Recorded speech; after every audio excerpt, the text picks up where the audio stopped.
Nous allons maintenant donc commencer la deuxième partie de ce colloque avec cette table ronde animée par le Père Valin avec Madame Chantal Delsol et le Père Henri Madelin, jésuite. J'en profite pour saluer la présence et remercier de leur amitié ainsi manifestée plusieurs d'entre vous, en particulier les évêques, les anciens évêques, le président Richard Prasquier, président du CRIF, les parlementaires aussi, j'en aperçois un ou l'autre déjà. Je pense que d'autres viendront écouter leurs confrères tout à l'heure. Et donc, sans plus tarder, je laisse la parole au Père Valin. Voilà, chers amis, je remercie déjà Madame Delsol et le Père Madelin de participer à cette table ronde qui aurait pu, nous le craignons tout à l'heure, être un guéridon, mais qui, le long d'une demi-heure, va nous permettre tout de même de remuer quelques idées à propos de ce que nous avons entendu d'abord. Madame Delsol est professeure de philosophie politique à l'Université de Paris-Est, fondatrice du Centre d'études européennes Hannah Arendt et aussi, depuis l'an dernier, membre de l'Institut, membre de l'Académie des sciences morales et politiques. Le Père Madelin, jésuite, a été rédacteur en chef des études. Il a enseigné à Sciences Po. Il a été aussi président du Centre Sèvres. Alors, plusieurs contributions de cet après-midi ont dressé le portrait du cardinal Lustiger comme celui d'un esprit original pour ce qui regarde l'inscription de l'Église dans la cité. On nous a rappelé combien ce témoin de la foi était en somme bilingue, capable à la fois de parler dans le débat public au titre de sa citoyenneté et d'y parler en homme de foi. Et je dis bilingue, c'est sûrement une première approximation parce que Jean-Marie Lustiger parlait justement d'une seule voix. Il était donc intéressant, au-delà de la personne même du cardinal républicain, de nous interroger sur les renouvellements théoriques ouverts par sa pratique assez inédite. Nous allons tenter de le faire au plan de la philosophie politique, c'est-à-dire de la réflexion sur l'organisation de la cité par elle-même, et au plan de ce qu'on doit appeler une théologie politique, c'est-à-dire de la conception reçue de la révélation, des rapports d'implication réciproque de l'Église, de la communauté des nations organisées en États et des autres religions ou doctrines de pensée présentes dans la cité.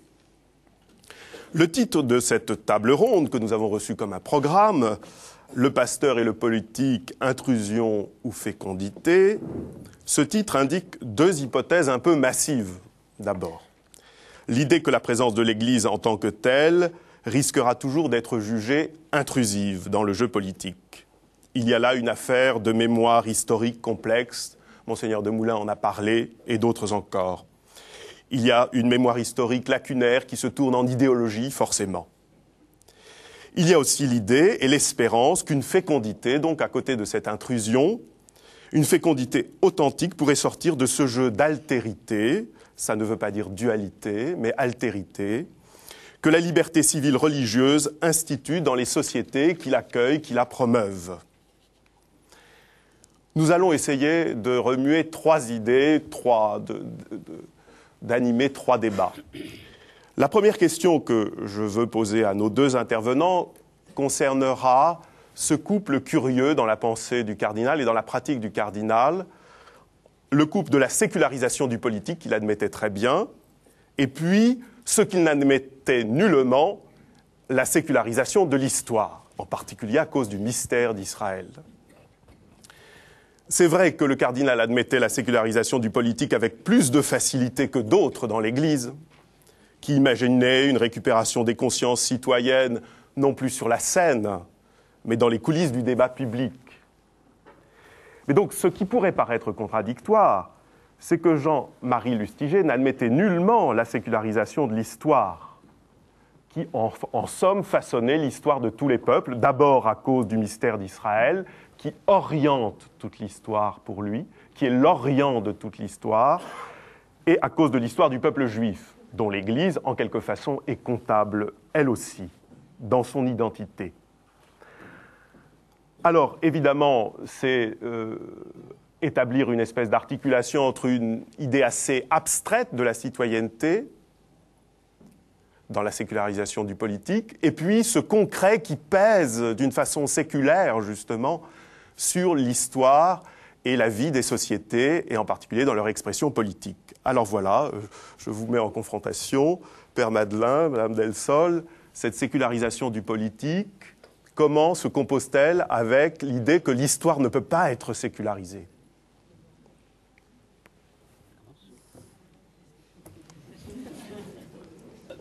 Alors, oui, je ne sais pas s'il aurait employé avec emphase le cardinal l'expression sécularisation, mais certainement sécularité de l'histoire.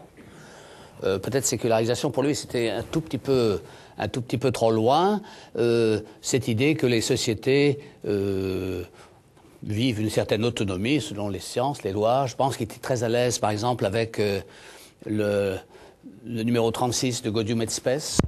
Il y a autonomie des sociétés, elles ont leurs règles, elles ont leurs lois, et une intrusion dans ce domaine risque de provoquer le contraire de ce qu'on cherche.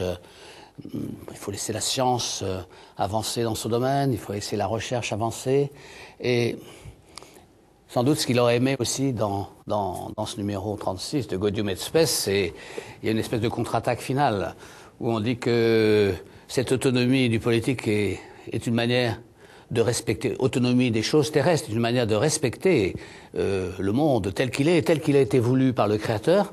Et quand on lit aujourd'hui le récit de la Genèse, chacun selon son espèce, selon son ordre, on a comme une espèce de confirmation que Dieu a voulu une création qui se développe selon ses lois, selon ses règles.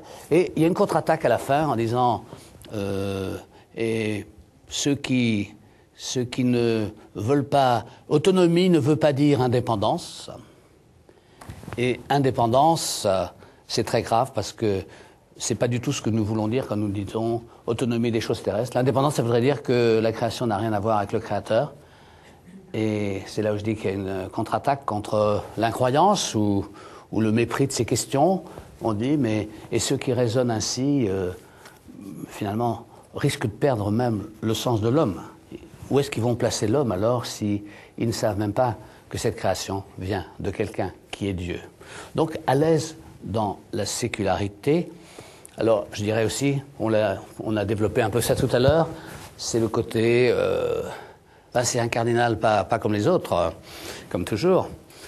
Ça vient de son passé parisien, de cette amie polonaise, de l'éducation au lycée. C'est vrai que le voir à Orléans...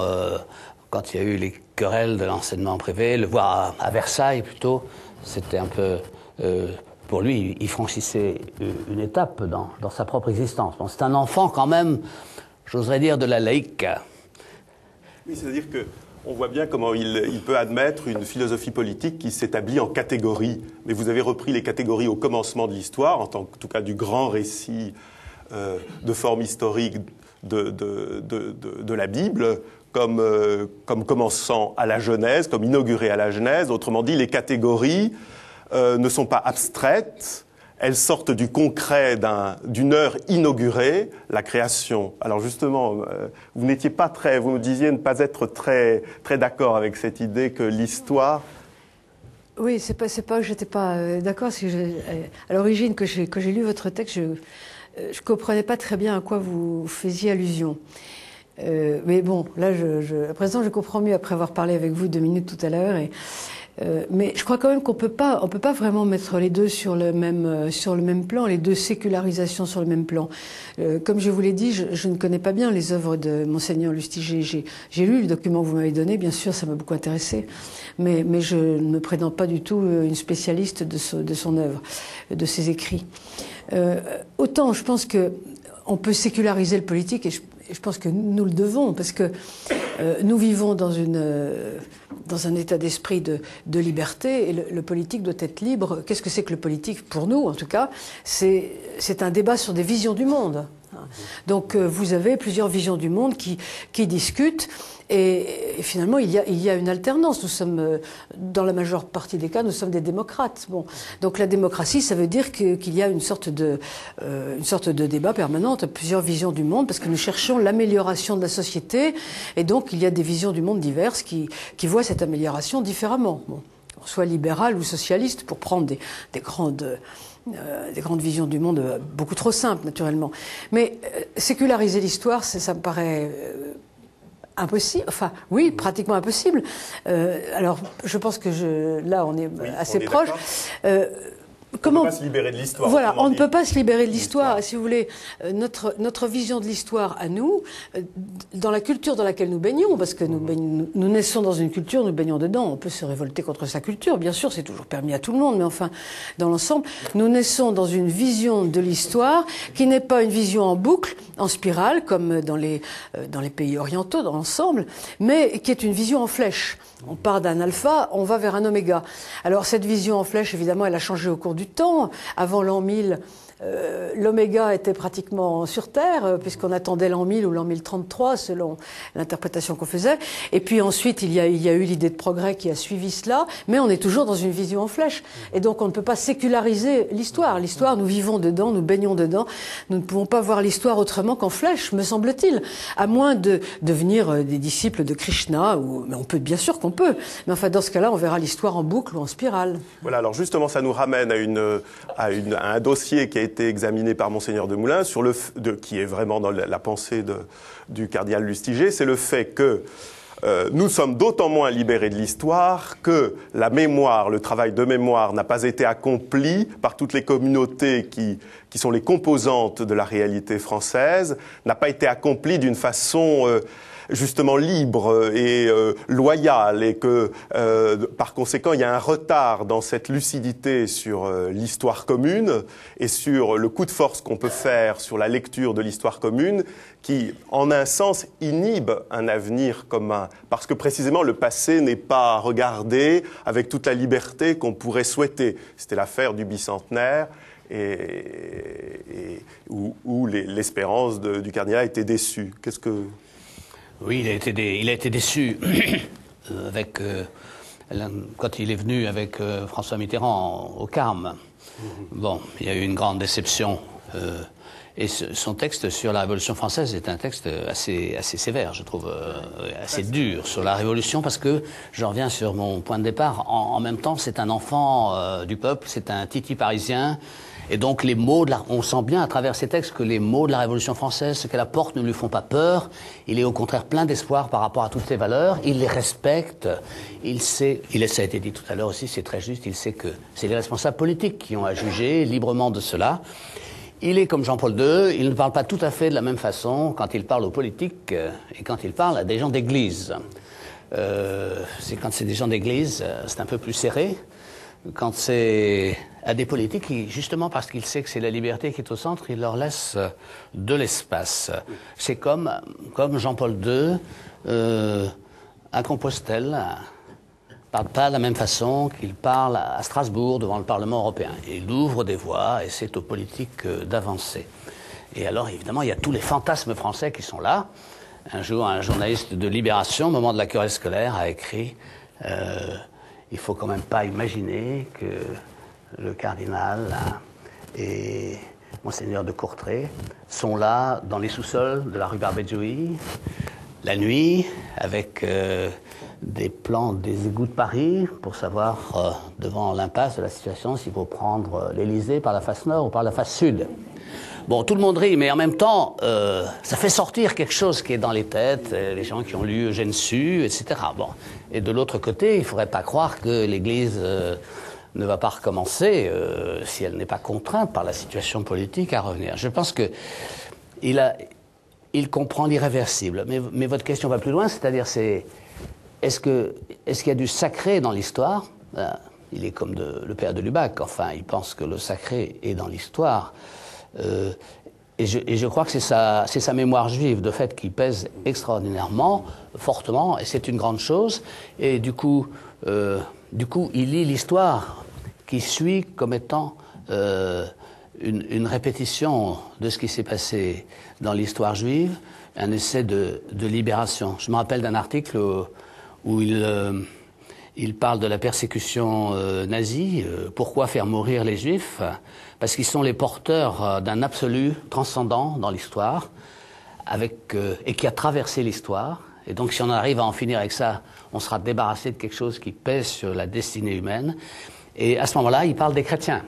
En fait, c'est pas seulement les juifs, et on l'a vu peut-être vérifié par le nazisme. Derrière ça, c'est tous les porteurs d'une histoire qui se relie à la transcendance, qui va plus haut que le politique. Et c'est vrai que les Français arrivant à Dachau ont vu des Allemands catholiques qui étaient en camp de concentration depuis de longues années déjà, ce qui montre que le plan était très très large. Donc c'est un peu symbole. Les dons de Dieu sont sans repentance, et donc ce qui s'est passé dans l'histoire, ça va continuer. Alors justement, de ce point de vue diachronique de l'organisation de la société, par où la théologie politique corrige une certaine philosophie politique qui pourrait être purement synchronique, organisée autour de catégories, sans passé. Sur cette question, je rebondis. C'est l'idée d'un transfert de l'absolu chez Lustiger. On a le sentiment que pour le cardinal, la cité ne sait pas se passer d'un lieu de l'absolu pour gérer tout ce qu'il y a de nécessairement relatif, tout ce qu'il y a de frustration et d'impatience par la relativité dans le train de l'existence collective. Et par conséquent, on assiste à des mouvements de transfert de l'absolu et non pas à la réelle disparition de l'absolu. Et c'est une question à nouveau sur la révolution et sur son sens. Et je vais distribuer ma question en 3 moments. Que penser de cette extinction de l'absolu tentée par les révolutions, extinction violente,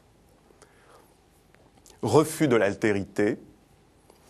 Deuxième question, comment l'Église peut-elle vivre dans une cité où la mémoire de cet événement, la recherche de l'extinction de l'absolu qu'elle représentait, n'est pas assumée?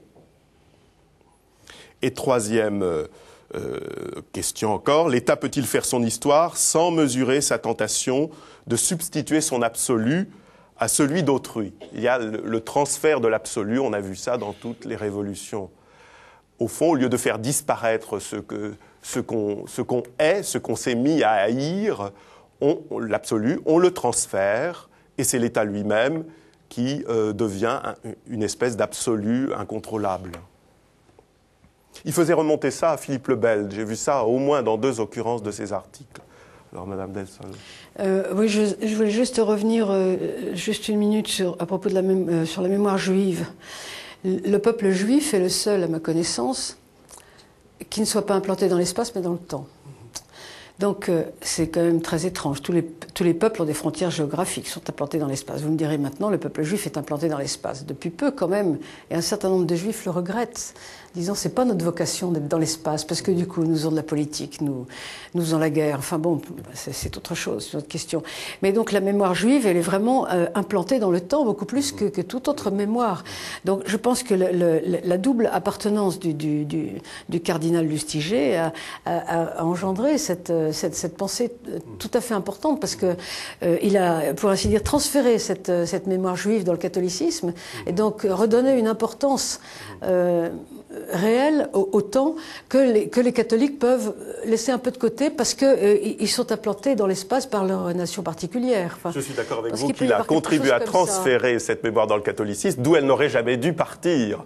Hein, certainement, le père de Lubac a beaucoup travaillé à faire l'articulation des 2 testaments comme une vraie mémoire. Hein, alors, en ce qui concerne le transfert de l'absolu, il est évident que je crois qu'on ne peut pas se passer disons, de sacré.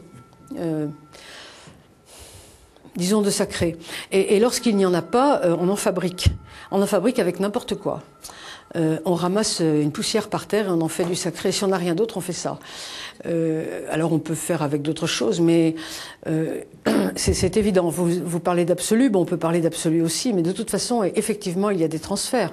Les totalitarismes nous l'ont bien montré, mais même bien d'autres dictatures et éventuellement même des régimes qui ne sont pas des dictatures, mais qui nous fabriquent du sacré à longueur de temps avec ce qui n'est pas sacré.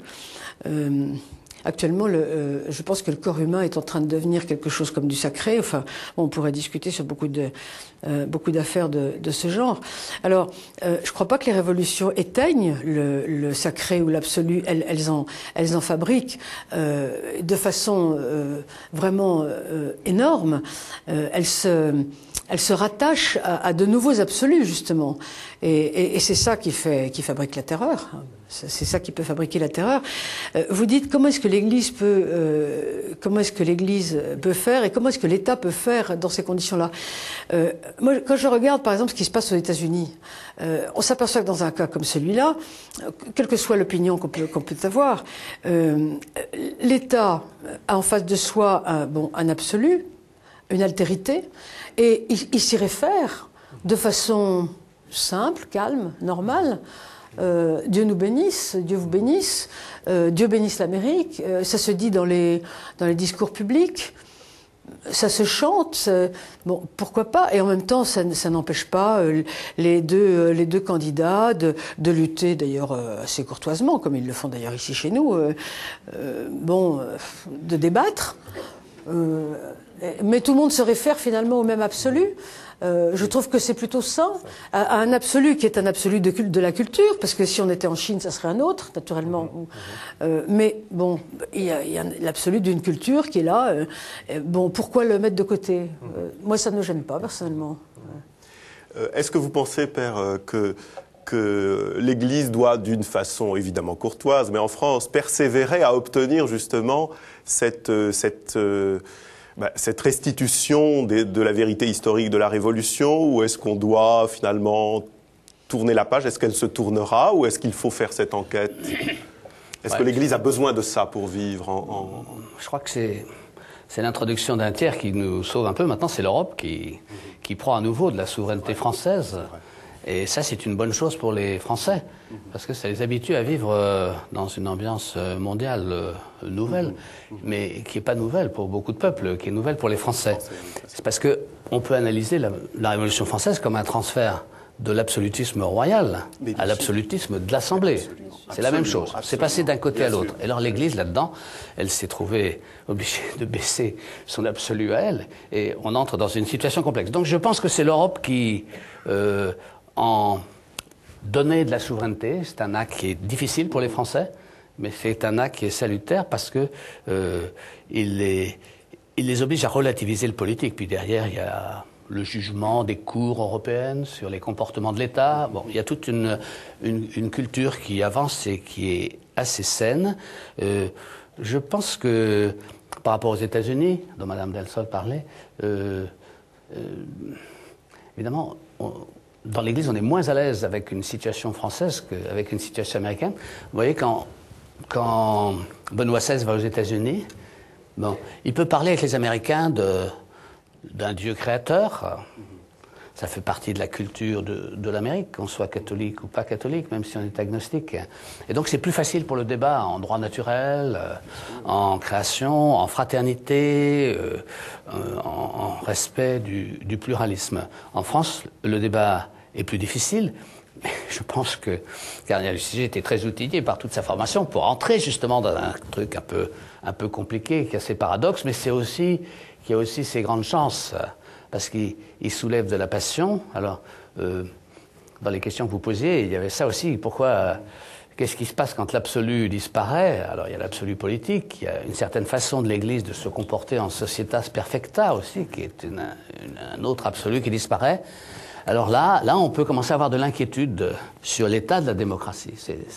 C'est pas pour rien que Tocqueville arrive chez Benoît XVI, qu'il arrive chez le cardinal dans ses réflexions, sans qu'il le cite trop, mais qu'est-ce qu'un pays dont les passions se sont refroidies? Quel type de démocrate ça va faire si chacun a comme grande ambition de réaliser ses affaires personnelles, s'il ne connaît finalement qu'un royaume important, c'est le royaume de son monde à lui? Et comment est-ce qu'on fait? On peut dire que ça, c'est les passions à l'état éteint. Mais ça risque de réveiller un jour d'autres passions, parce que ça va mettre de la difficulté au gouvernement. Eh bien, vous me conduisez directement au troisième moment de ce débat. Non sans que j'ai dit, un peu pour éviter l'apologétique absolue, il me semble bien que le cardinal avait un peu de mal quand même à exprimer ce que vous avez dit, et que je partage entièrement, sur le transfert de la monarchie absolue à l'absolu de l'Assemblée. Il me semble que dans le choix de Dieu, il a un peu de mal à reprendre ou alors dans l'article avec Furet, ce que suggère Furet sur cette quand même continuité entre la monarchie absolue, la révocation de l'édit de Nantes, hein, la compression d'un pluralisme de fait. Hein. Alors, j'en arrive à la troisième question, la liberté civile religieuse, dont on a parlé à propos des États-Unis en particulier, comme acceptation du jeu d'altérité. Et puis, je lis cette question à la transmission, qui occupait beaucoup le cardinal à l'intérieur de la société, la transmission comme problème social de l'altérité. Lorsqu'on interrogeait le cardinal sur la disparition du christianisme rural et du curé, avec l'arrière-pensée d'une disparition pure et simple d'ailleurs de la proposition de foi chrétienne, il demandait que l'on regarde du côté de l'instituteur à cause de l'effacement considérable, selon lui, de son rôle de transmetteur, le rôle de transmetteur de l'instituteur. Alors voici ma question. Sans liberté religieuse vécue au concret, l'art social de transmettre est très affecté, même hors du champ religieux. À l'inverse, l'art éducatif de transmettre une culture rationnelle se met au service de la bonne transmission de la foi, qui, comme on sait, a partie liée avec la raison, car tous les croyants sont pourvus d'une intelligence. Bref, à trop craindre que le jeu de l'altérité n'aille à l'explosion des sociétés, n'a-t-on pas mis en échec la transmission jusqu'à risquer l'implosion sociale par un effet, pardonnez-moi le mot, de mêmeté. Tout est même, c'est le monde, c'est mon monde, quoi. Par un effet de mêmeté, de neutralisation générale des esprits, des responsabilités. Je dirais donc, si la liberté religieuse ne fait pas vivre la transmission et ne joue pas un rôle dans l'altérité, est-ce qu'on ne risque pas une implosion, comme on la voit trop souvent, par le ludique, par le mercantile? Si l'on ne gère pas l'absolu, est-ce que l'absolu du rien ne va pas s'imposer? Je ne sais pas qui d'autre vous veut réagir. Je voudrais répondre juste d'un mot au Père Madeleine. Je me réjouis avec vous que l'Europe pique un peu de souveraineté à la France, parce que je crois que nous sommes d'accord sur cette question, entre autres. Mais bien sûr, c'est salutaire, mais il faut quand même penser aussi que la France est identifiée à son État. Notre identification, c'est notre État, comme l'identification de la Russie, c'est son empire, nous, c'est notre État souverain. Donc, ça pose quand même des gros problèmes, même si je suis d'accord avec vous pour dire que c'est salutaire. Mais enfin bon, c'est une question dont on n'aura pas le temps de parler. Mais en ce qui concerne... Si on a du temps, oui, en ce qui concerne les passions qui se sont refroidies, je pense que c'est parce comme si on reprend les termes de Peggy, nous ne vivons pas dans une époque, mais dans une période. Ça, écoutez, il n'y a pas de drame, et on ne va pas les créer quand même. Hein, oui. Mais quand il n'y a pas de drame, quand on vit dans une époque et pas dans une période et pas dans une époque, les gens qui surgissent sont couleur de muraille. Et je suis désolée, nous sommes tous couleur de muraille. Les héros parmi nous ne peuvent pas sortir. Il y a sûrement des héros parmi nous, mais ils ne peuvent même pas savoir qu'ils le sont, puisqu'ils vivent dans une période. Bon, alors, on ne va pas créer la guerre pour pouvoir savoir qui est héros parmi nous. Alors, je réponds vous ne pensez pas qu'on avance vers une période où tout ça va s'agiter un petit peu plus? Écoutez, il me semble. Je ne veux pas l'espérer, parce que... alors, maintenant, pour votre question, question de la transmission, ce qui est très curieux, je trouve, c'est que, en ce qui concerne la transmission, on met la religion de côté. On a compris, par exemple, on a très bien compris qu'il fallait apprendre à l'enfant une langue pour qu'il apprenne à parler, qu'il apprenne dans une langue particulière. Alors, il apprend le français parce que ses parents parlent le français. Ça peut être une autre langue. Et puis plus tard, s'il a envie d'apprendre le chinois, il apprendra le chinois. Et il pourra même désapprendre le français, mais il ne pourra apprendre une langue et apprendre des langues après que s'il entre dans une langue particulière. Pour la religion, on ne fait pas pareil.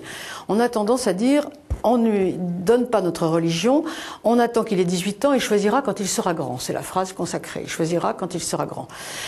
Or, pour la religion, c'est un petit peu comme pour la langue ou pour toutes sortes d'autres choses. C'est-à-dire qu'on apprend ce qu'est la foi en croyant en quelque chose.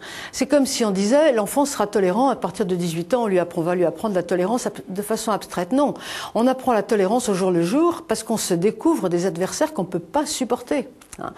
Et tout ça, c'est un petit peu comme d'apprendre à aimer. On n'apprend pas à aimer sur un papier abstrait. On apprend à aimer son père et sa mère d'abord parce que ce sont eux qui sont là, ou ses frères et sœurs. Donc, si on n'apprend pas à croire au début, quitte à changer de religion, à repousser sa religion, tout ce qu'on veut, mais si on n'apprend pas à croire, on aura beaucoup plus de mal à croire parce que ça, je pense que ça s'apprend, enfin. Bien sûr. Vous avez réalisé là-dessus sur cette... Si, j'entends bien que c'est complexe. Je pense que l'Église, d'ailleurs, en France, est plus en avance que d'autres corps sociaux pour s'appliquer à cette question, parce qu'elle en sent l'urgence. Je serais plus pessimiste sur la transmission des valeurs de la laïcité classique française. Comment est-ce qu'elle se transmet? Ça me semble un problème difficile pour cette catégorie. Alors, vous présupposez que la raison aussi fait partie du bagage dans la transmission. Cette raison, elle est attaquée de l'un et l'autre côté. Cette raison, elle n'est pas très forte, au moins dans la réception. Peut-être que ceux qui transmettent essaient de la mettre, mais ceux qui reçoivent n'y croient pas trop. Ils sont désillusionnés un peu à tort sur ce problème de la raison. Et je pense qu'il y a un effort, justement, pour revigorer de l'attention à la raison chez les croyants aussi. Ils sont trop dans l'émotionnel sur toute chose. Et à terme, l'émotionnel, ça se transmet plus. Il y a un individu qui a été ému, puis après, c'est fini. Donc, ça, Benoît XVI, là-dessus, est très insistant. Il faut remettre de la perception que, bien sûr, la foi dépasse tout ce que la raison peut trouver, mais ça aide bien à la fois de rencontrer sur son chemin quelqu'un qui a fait ce travail de raison. Alors, je dis que quand je vois des étudiants aussi maintenant, je suis très préoccupé parce que je vois que en matière de, par exemple, lecture de la Bible selon une saine exégèse, qui leur a appris ça? Personne. Personne, s'ils n'ont pas eu l'occasion de rencontrer des groupes. Donc ils vont lire toute leur vie la Bible, comme on l'a dit. Le sens était immédiatement disponible. Voilà, c'est ça. Alors, voilà, les lieux de sens, d'autres universités hors de France font mieux ce travail que l'université française. Puisqu'on nous a donné du temps, je voudrais vous conduire dans une quatrième question qui peut-être nous permettra de répondre à notre programme où on nous demandait de réfléchir sur l'intrusion de l'Église dans le champ politique ou, d'une façon possible, sur la fécondité. Alors il y a un domaine, il me paraît, où l'intrusion est moins regrettée et où elle paraît presque souhaitée, en tout cas depuis quelques années. C'est le domaine de l'espérance collective. Il paraît aujourd'hui, je crois, de plus en plus difficile à un État d'assumer la présentation d'une espérance, d'un accomplissement selon le bien commun. On voit bien comment régler le bien commun dans le présent avec des mesures techniques, mais pour l'orienter comme une espérance vers l'avenir, pour encourager les citoyens à entrer dans cette espérance, comme aurait dit Jean-Paul II, la chose paraît plus difficile. Et pourtant, c'est le seul moyen, cette espérance collective, de conjurer le repli individualiste. C'est vrai que les messianismes des siècles passés ont refroidi sur ce point les esprits, parce que les espérances théorisées dans les 2 derniers siècles, pour le moins, ont déçu. Mais faute de pouvoir le produire lui-même en avant du dynamisme social, l'État peut-il se passer de l'espérance dont les propositions religieuses sont porteuses? Est-ce que dans cette ligne, des décisions d'ordre éthique ne vont pas en pratique contredire, alors là je prends le problème à contrario, est-ce que des décisions d'ordre éthique ne vont pas en pratique contredire l'abstention métaphysique de l'État sur les fins qu'il ne veut pas assigner au mouvement social, sur l'espérance qu'il ne veut pas désigner au mouvement social, parce que l'État, pour des décisions d'ordre éthique, je pense par exemple à la législation réclamée sur la mort assistée, l'État devient comme un fauteur de désespérance. Non seulement il ne peut pas accueillir les propositions d'espérance, mais en un sens, il les neutralise, il se contredit. Il a besoin de l'espérance et en même temps, il la décourage.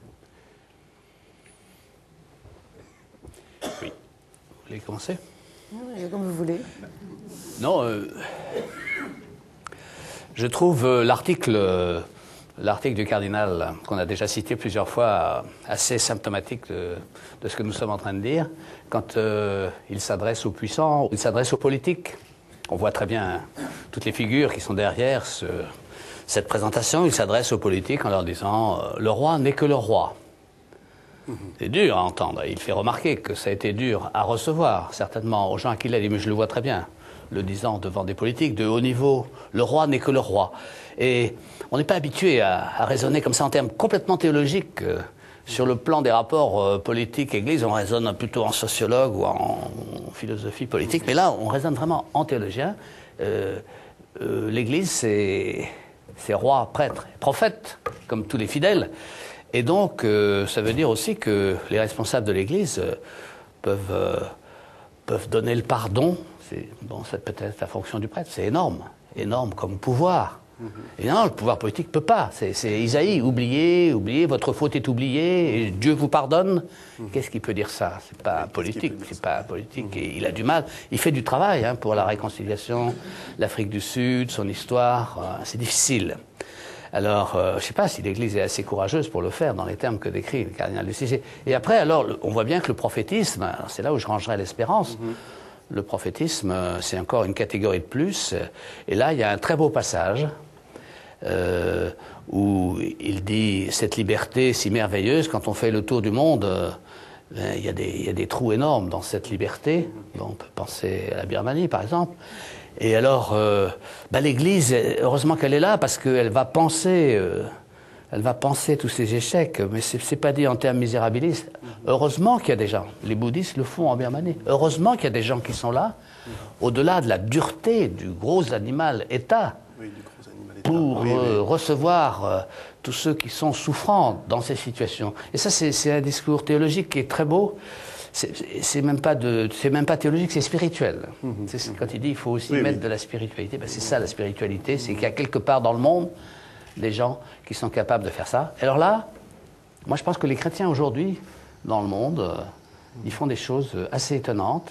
Et en tout cas en France, ils font des choses avec les catégories déshéritées. Les religieuses, par exemple, jouent un rôle énorme dans ce domaine. Et il faut une tâche qui désarme la critique qu'on peut faire. Ils veulent reprendre le pouvoir, parce que s'ils voulaient reprendre le pouvoir, c'est pas en s'occupant des citoyens, c'est pas en allant avec les sans-abri qu'ils vont reprendre le pouvoir. Ils se donnent cette mission au nom du Christ. Et donc ça veut dire qu'ils ont passé le phénomène de vouloir capter à nouveau les rênes du pouvoir. Et c'est une manifestation du Dieu vivant, qui reconnaît des vivants dans ceux qui souffrent. Et qu'est-ce qui peut faire ça, ce nom des vivants de Jésus-Christ, oui. Sur cette expérience collective. Et l'Amérique latine, au passage, heureusement qu'il y a eu des chrétiens en Amérique latine pour qu'on ne soit pas dans une situation terrible aujourd'hui. Je pense que les chrétiens en Amérique latine ont aidé à ce que la violence soit, peut-être les orthodoxes en Russie aussi, mais en tout cas en Amérique latine, je suis sûr que les chrétiens ont évité des dialogues, des discours jusqu'au boutiste sur la violence, de par la foi qui les portait. Oui, en même temps, ils ont peut-être bien contribué aussi à cette perversion du christianisme qui est l'égalitarisme totalitaire. C'est peut-être l'un des lieux où il y a eu un retournement, enfin dans certains groupes, naturellement, il ne faut pas généraliser. En réponse à deux ou trois questions, je répondrai finalement par ce mot profanation. Je pense qu'il y a eu un certain nombre de profanations. C'est ce qui explique, ça ne justifie pas, mais ça explique nos attitudes. Vous parlez d'effacement de la raison. Je suis bien d'accord avec vous. On a l'impression que tout se joue sur l'émotion. Parce que je pense qu'il y a eu, d'une certaine manière, profanation de la vérité. La vérité a donné lieu à des fanatismes. Tout le XXe siècle a été marqué par cela. Et finalement, on a peur de la vérité. On a peur de quelqu'un qui affirme une vérité. Et donc, par exemple, un discours moral, on accepte un discours moral que s'il provient de l'indignation, pour voir le mal, ou l'émotion, pour voir le bien. Alors, c'est pas suffisant, je suis entièrement d'accord avec vous, mais il faut voir aussi ce qui s'est passé en amont. Il y a eu une sorte de profanation. Et quand vous parlez d'espérance collective, je pense qu'il s'est produit quelque chose de ce genre aussi. Oui, il y a eu une espèce de profanation de l'espérance. On a commencé par dire, voilà, l'homme va devenir un nouvel homme. Ben non, ça n'existe pas, ça. Et finalement, les gens déçus par cela, ils ne savent plus espérer. Je dirais que non seulement les systèmes, les idéologies, pas seulement les totalitarismes, mais il y a eu aussi des systèmes, des idéologies qui n'étaient pas totalitaires et qui étaient aussi pervers ou perverses, ont profané l'espérance. Et je dirais même que, même si c'est un peu dur, je pense que la communication toute puissante, les mensonges d'État, en dehors de tout totalitarisme, de nos États que nous connaissons aujourd'hui, ont profané aussi l'espérance. On a l'impression qu'aujourd'hui, tout le monde se dit, ils disent ça, mais d'abord ils pourront pas le faire, et puis ils nous racontent n'importe quoi, parce que finalement tout le monde raconte n'importe quoi. On a un peu cette impression, si vous voulez, qu'aucun discours finalement ne peut avoir une véritable valeur. Il y a une espèce de profanation de l'espérance, et donc même si un gouvernant a un vrai idéal, imaginons que ça existe, je ne sais pas, je ne suis pas dans leur tête, eh bien, est-ce qu'ils parviendront aujourd'hui, avec toutes ces déceptions que nous avons derrière nous, à vraiment nous laisser penser et croire qu'il est prêt à faire quelque chose et qu'il va vraiment se défoncer pour le faire? Je ne suis même pas sûre. Il y a une espèce de profanation, je pense. C'est assez grave. Je voudrais terminer avec un dernier débat qui voudrait montrer que l'Église, à la manière dont la vivait le cardinal, c'est-à-dire avec une vraie liberté et une certaine insolence, doit justement apporter son espérance sans correspondre exactement à ce qu'on attend d'elle, un service du lien social, mais comme une espérance très surprenante, très abrupte.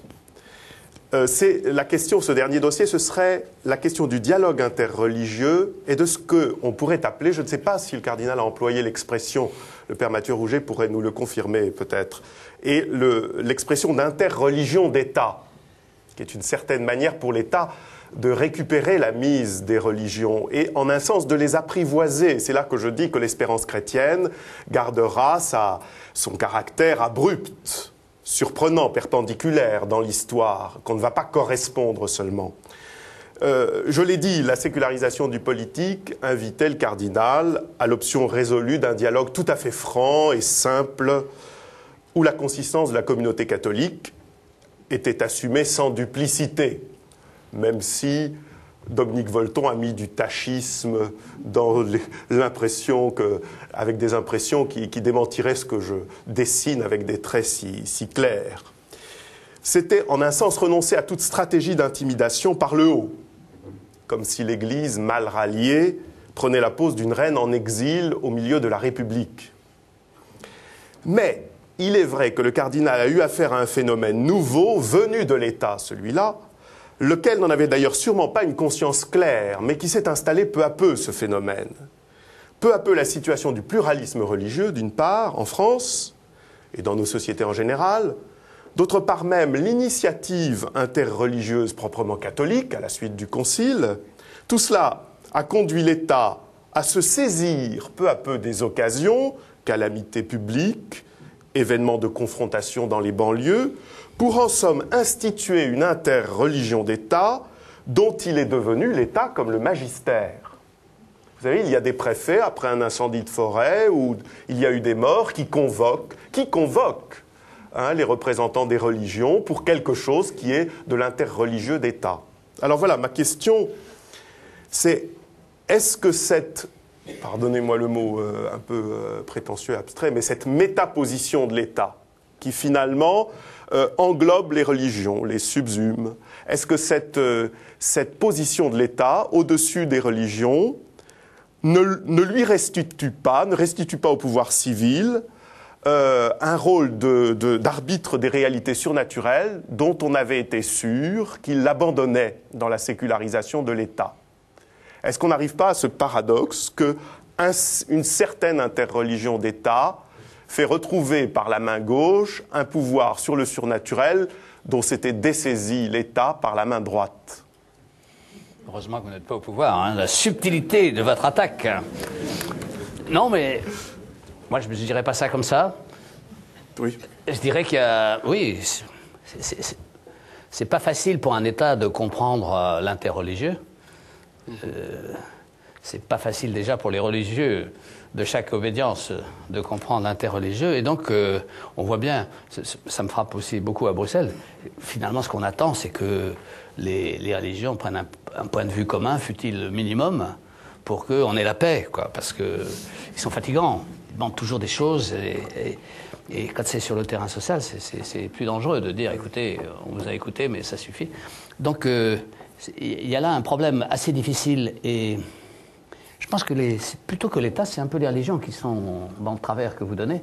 C'est-à-dire, comme c'est tellement difficile c'est difficile d'avoir des dialogues théoriques ou théologiques entre religions. Parce que par définition, le principe religieux, s'il est fort dans quelqu'un, il n'est pas forcément ouvert à un dialogue tout de suite. Et comme c'est difficile, on cherche des expériences communes de vie, quoi. Être auprès des pauvres, être dans les banlieues difficiles.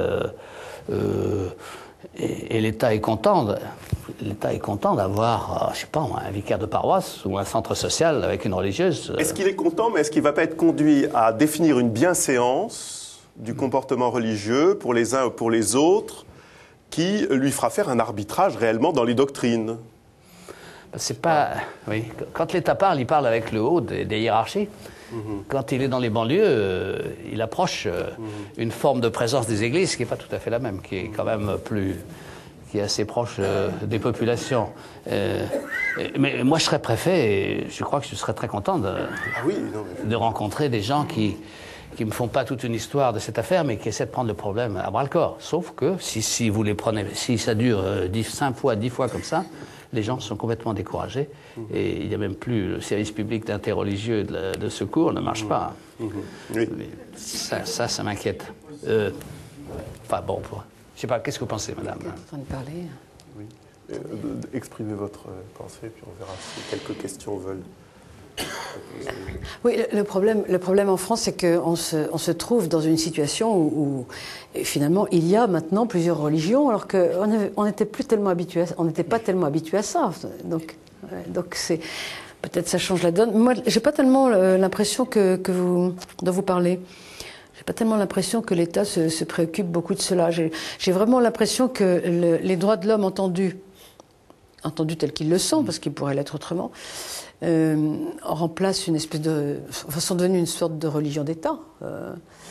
Donc l'État parle au nom des droits de l'homme tels qu'ils sont interprétés par l'Europe et par la France, même si c'est parfois un peu différent, pas tellement. Et l'État en parle comme d'un sacré. Et on pourrait donner beaucoup d'exemples de ça.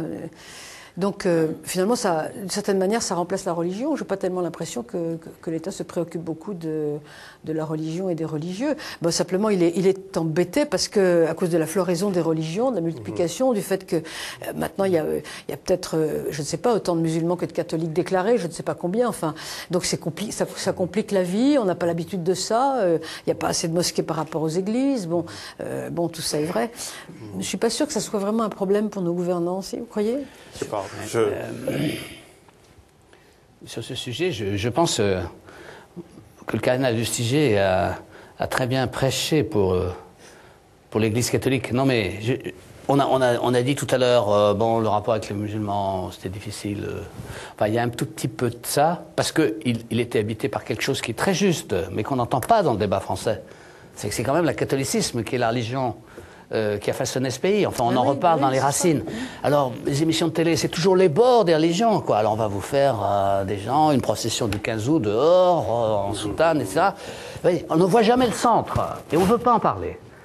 Alors là, j'ai beaucoup aimé la force avec laquelle, parce qu'il savait parler dans les médias de ces choses, il en parlait pas comme sociologue, pas comme historien, mais comme français. Le catholicisme comme matrice, quand même, de la culture française. Il faut le dire et le redire, parce que sinon... On va partir de fait dans des tas d'impasses qui n'ont pas d'issue et qui découragent les gens en plus. Quand c'est pas dit, ça décourage les gens parce qu'on ne sait pas quelle est l'issue et c'est pas bon. Mais justement, dans certaines pratiques interreligieuses, disons, mais pas du tout préméditées. Mais je pense que le cardinal Lustiger était sensible au fait que justement on masquait cette vérité-là, qu'on avait l'impression de mettre sur le même plan par une espèce de bienséance, oui, d'un troisième genre, mais où il n'était plus arbitre, évidemment, mais lui, de mettre sur le même plan bien des phénomènes religieux qui, quand même, pour lui, ne réalisaient pas la vérité de la révélation avec le mystère d'Israël et puis sa réception dans l'Église. Et dans la plénitude de la révélation en Jésus-Christ. Donc il avait un peu de mal à se trouver juxtaposé, si on peut dire, Voilà, il y avait sans doute pour lui l'idée qu'il mentait à quelque chose qu'il éprouvait comme sa vérité, comme la vérité, en plus de l'histoire de France, enfin de l'histoire des Français. Du peuple français actuel, du peuple français actuel. Vous parlez de matrice, c'est vrai que je pense qu'il n'y a pas de honte à dire tout de même qu'il y a une religion qui a été, comme vous dites, la matrice de cette culture. C'est au christianisme que nous devons la liberté de penser et donc effectivement les droits de l'homme. Donc il n'y a pas de honte à le dire. On peut très bien avoir d'autres religions qui soient parfaitement respectées, qui aient leurs églises, qui soient protégées en tant que telles, et avec qui on essaie d'entretenir le plus possible des relations. Pas des relations d'indifférence, des relations plus que de bon voisinage, mais quand même dire qu'il y a une religion qui a fondé quand même cette culture sur laquelle nous vivons et à laquelle nous tenons. Bon, c'est pas. Analogiquement, il y a une certaine violence symbolique de faire ça, mais il faut faire cette violence symbolique. Comme les immigrés qui rentrent dans un pays neuf, ils ne sont pas des citoyens tout de suite de ce pays. Ils ont à comprendre les lois de ce pays. Les États-Unis aussi sont un bon exemple. Ils vont parler américain au bout d'un certain temps. Ils vont envoyer leurs enfants à l'école américaine. Voilà, parce qu'on a eu le courage de dire vous entrez dans un lieu qui est le vôtre, à condition que vous y mettiez du vôtre.